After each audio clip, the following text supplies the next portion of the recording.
What's going on, people? It's your boy, the Black Love, and it's a beautiful day outside right now in New York.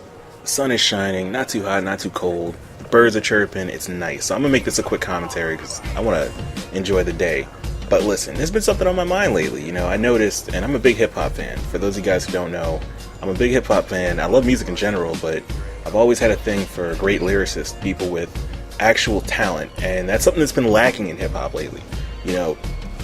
It's all about bubblegum music, whatever will sell records. Rap about cars, rap about BS, just rap about crap. Don't use any intelligence in your music. And that sells records, apparently. You know what I'm saying? If it's got a catchy hook, a nice beat to it, there you go, it sells. And hip-hop has been flooded with that. There's no real lyricist out there. So recently, Kendrick Lamar, who I actually I like the dude. I've been following him for a long time, actually. And it's funny, nobody was really saying his name, talking about how great he was, until he decided to make a song calling everybody out for lack of skill. Calling everybody out, saying they got nothing.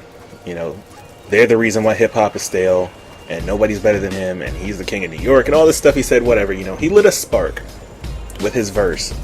He made one verse calling everybody out, and it lit a spark. It made everybody want to go hit up the studio and prove themselves, prove that they have lyrical talent. And that's something you don't see very often. The genre went stale, and nobody was doing anything to change it, and nobody was willing to call anybody out on it. It happened, and look at that. Everybody wants to be a lyricist. Everybody wants to show how good they are. Well, I think that's kind of what happened with Call of Duty Ghosts. I think that the developers at Infinity Ward, and I'm not saying it's a perfect game or a good game, I haven't played it yet, but based on what I've seen and what I know about the game, I think that the developers looked around the community, they heard all the complaints, they heard how people felt the franchise is stale, it's bubblegum video game, it's the type of stuff that they just want to sell copies, they don't really care about the product. Well, they looked at the competition out there and they said, you know what, nobody else was really challenging them, there you go. And then E3 comes along, and there's a ton of new games coming out that look good. There's a ton of older franchises that have new versions that look good.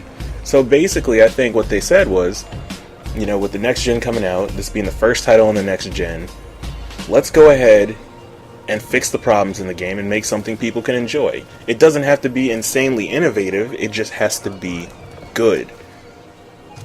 That's what I think happened with Call of Duty Ghosts. Based on what I've seen so far, I think when it comes to the game, it's not innovative, but at the same time, it's different. It's different from what we've had before. Instead of barrels and random crap blowing you up all over the place, you got fairly destructible environments. I mean, it's not Battlefield level destructible, but at the same time, the maps are interactive.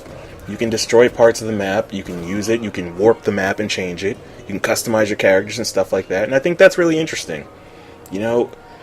If anybody sits up there, and listen, you're allowed to doubt the game, trust me, they have scorned the entire community in the past. You're allowed to distrust the game, be skeptical about it. I would want you to. In all honesty, I would want everyone to be even more skeptical than me. Alright, because it's your money and you should be skeptical about a product. But if you don't see a difference in the game after, their hour-long presentation and following all the people who posted videos of gameplay from it, if you don't see a difference in that game as opposed to the others in the franchise, I don't think your eyes are open. I don't think you're really looking. Visually, in terms of graphics, no, you're not going to see a difference. You're not going to see a difference in graphics. It's the same engine, and, it is what it is. But in terms of gameplay, there is an obvious difference.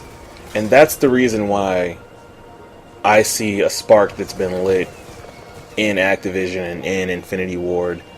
I think that they noticed the competition around them and said, look, we got 2 years to develop a game, but it has to be something different. It can't be the same thing. If it's the same thing, no one's going to buy it, and we're going to die. We're going to die out with the launch of the new consoles because we already know sales are not going to be good. So they went ahead and they tried to do the best they could to create a game that people will want to have on the next-gen console. That's what I think it is. It really seems like that's the game they came up with. A spark, I think, has been lit in gaming, and we're lucky because we're fortunate enough to see an amazing amount of good games coming out. So even if you're not into Call of Duty, there's still 50 other great games out there you can get. Spark has been lit, people. It's been your boy, The Black Glove. Hope you enjoyed this gameplay. And I'm out. Peace.